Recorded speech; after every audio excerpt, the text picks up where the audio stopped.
Steve Stoute talks the late, great Kobe Bryant, signing him to his first record deal. Also, Kobe getting into it with a known NYC gangster in his younger days. Tune in. And you say, is it true that you signed Kobe to a recording contract? Yeah, I signed Kobe to a recording contract. So to do what? The math went just like this. Right? Yeah, I want to hear this one. Let me set up for this one. When Will Smith made Men in Black and sold all these records, the music business had changed where it was like, you know, it was, again, Nas, Wu-Tang, and Biggie, and sort of Mobb Deep. It was that kind of, you know, much darker sound. Yes. Right? Compared to what he was doing. Right. He was bright as bright can get. Right.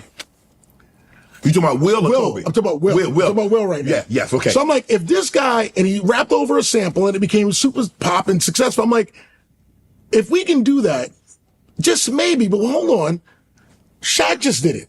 Shaq sold millions of records, man. Correct. People, like, he really did. Yes. It is not a fake thing. Right. Shaq had a successful recording music career. And I'm like, if Shaq can do it, Will Smith did it, big, Shaq just did it, this kid, Kobe, people will love this guy. I mean, he went to the prom with Brandy. There was a lot of energy around him. And he actually had a rap group. When I signed him, he was in a group. I mean, you know, Kobe, God bless, he went solo soon after. Yeah, I was going to say, yeah, Kobe didn't start with the group. He was in a group, though. He was in a group, and he put in the work. He came to my house. He lived at my house for 6 weeks. I lived in New Jersey. A very dear friend of mine, Charles Oakley, used to come out to Jersey and hang out with him, worked out with him a few times.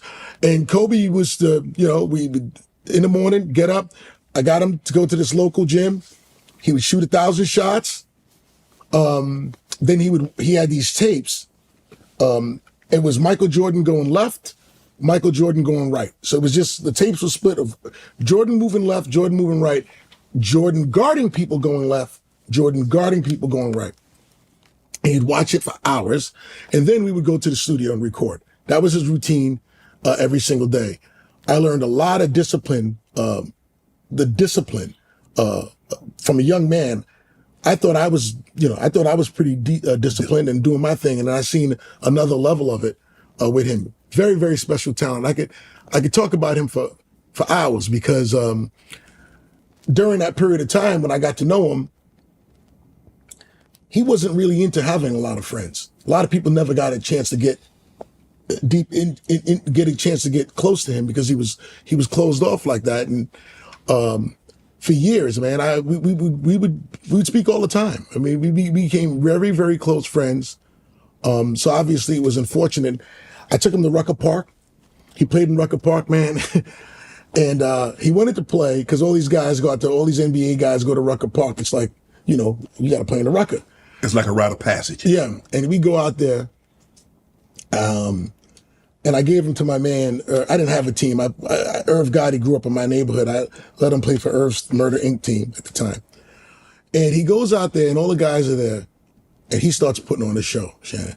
A show. He loved it. It starts to drizzle. I'm like, we got to close this game down. I mean, I'm not letting him play, but he's not going to want to be the one to call it. So that he starts telling the basketball team how to play on wet surfaces. Wow. I'm like, we're not doing any of this. Because I already know this man gets hurt. It's on me. Watch. It's on my watch. So we shut it down. But I forgot what he scored 30 points in 12 minutes or some crazy number and shit like that. So could you tell, because you said he's so disciplined, he's watching Jordan go left, watching Jordan go right. Jordan's guarding left, Jordan's guarding right. And he's back in the studio recording. Did you know then, with the level of discipline that an 18-year-old kid had, that he was going to be what he became? Oakley told me. Charles told me. Charles told me immediately the similarities between him and Jordan with work ethic. He knew it immediately. Like he came in talking that. I didn't know what the fuck he was talking about. I'm like, whatever. He said that. But the other thing he did was he asked me, and I had this guy who worked for me, at the time. He's actually now, his name is Anton Marchand. He's actually recruits for the Cleveland Cavaliers. He worked for me in the music business at the time. Kobe was going to guard Allen Iverson that year, and he was very much respectful of Iverson's speed and all that. And he said, he wanted to get young guards from New York that could, do their thing. Crossover and all that. We got him. Went to this indoor gym. He lined 10 of them up. They came in from the 3-point line. He stood at the foul line. And they would come in like an assembly line. And he would guard them, try to strip them, take them to the hole, and then run back to the line before the next guy came. He ran that. He never got on offense. He ran that like an assembly line. Wow. He was just guarding. He was guarding guys, 6 foot, fast as shit. They'd get past him, steal from him, block it, rub their shit against the backboard, come back, guard the next guy. He was doing this over. I couldn't believe that he was doing this. No offense, no nothing. And it was like this level of discipline. And in a tough guy, tough, like just a strong, disciplined, tough, principle-driven man. We are one night to this bar. And back then, street guys would buy all of the Cristal. Yeah. Right? But let me tell you something.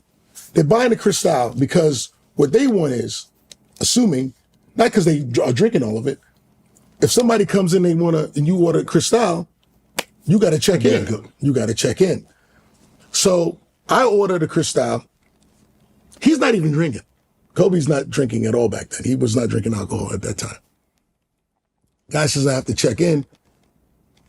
This guy down at the bar, whatever. I'm like, I don't feel like doing it. He's like, man, fuck this. It's a good thing. So I got the Cristal. No, I didn't get the Cristal. I didn't want to do it. I'm like, fuck this. I'm not doing this. We go out to a diner like 2, 3 in the morning. And the same guy, street guy, won't say his name, is sitting there, and Cole is making jokes about his outfit, and he's being a little loud. I'm like, yeah, you gotta chill with that, bro. Yeah, he's not chilling with that, bro. He's loud. The guy sends somebody over, yo, blah, blah, blah, I want to talk to you. I go outside. I'm like, yo, the young kid, he got the gun out. He's like, yo, he got the gun out. Yo, I'm like, yo, he's a young man, da-da-da-da. I'm trying to tell him. That's how, he didn't even know who he was. All right, so he doesn't even know who Kobe Bryant is. I'm like, he's a young man thing. He's cool, whatever. Kobe comes outside, sees the gun. I'm like, go back in. He goes, I'm not going nowhere. Wow. He did this on 23rd and 9th Avenue. He did that. So what did old boy say? At 18. The whole thing, it died, but he said he ain't going nowhere. I'm like, yo, he's this thing. He don't know who you are. The guy felt embarrassed. Right. It wasn't crazy. The guy felt embarrassed. He really wanted an apology for the embarrassment. Right. That was because it was loud. Right. And I was giving him that. It's cool, man. It's fine. He didn't mean no disrespect. He doesn't even know who you are, man. Right. He's not even from here. Right. But when he hit the thing out, when he said, I ain't going nowhere, I'm like, dude, what kind of person is this? I'm giving you the out. Right. This is not your problem. I'll deal with this problem. Right. He don't want that. This is our problem. Wow. Man, I never told that story, man. So you knowing that the kid is so disciplined, know that he's standing, as they say now, in business. What did he teach you? You can run through walls, man. You believe it, you could do anything. There's nothing you can't do that if you believe in it. That's what he taught me. He never... Did he speak about the basketball aspect? I understand he was there to do music, but did he talk to you about what he wanted to become in the NBA? Oh, hell yeah, man. He had he manifested all of it, but he really did the work. He knew that if you did all the work, that ultimately it was going to happen. Successful. He didn't even think about it. His whole thing was that everybody who has a talent always tapped out in doing the work. I asked him one time, we were at a restaurant, and we're sitting there talking, and I always wanted to ask this question. what do you think about athletes that come from, I would ask you this, man, athletes that come from 2-parent households versus athletes that come from single-parent households. So you got these guys who come from single-parent households, they're in the football field, and their anger and the shit that I'm doing this for my mother, I ain't got no father, whatever the circumstances are, they bring in all that energy on the basketball court, on the football field. And they play with that level of Rage. yeah. And he goes, I said, how do you feel about them versus, he goes, those guys are intimidating and they play with that rage and it works until they run into the real thing. Michael Jordan, me, Magic Johnson, they run into that. And we got the same level of work ethic and rage, but we come from a solid foundation. And that solid foundation, that's the thing that those guys can't beat. He said that to me. I was like, all right.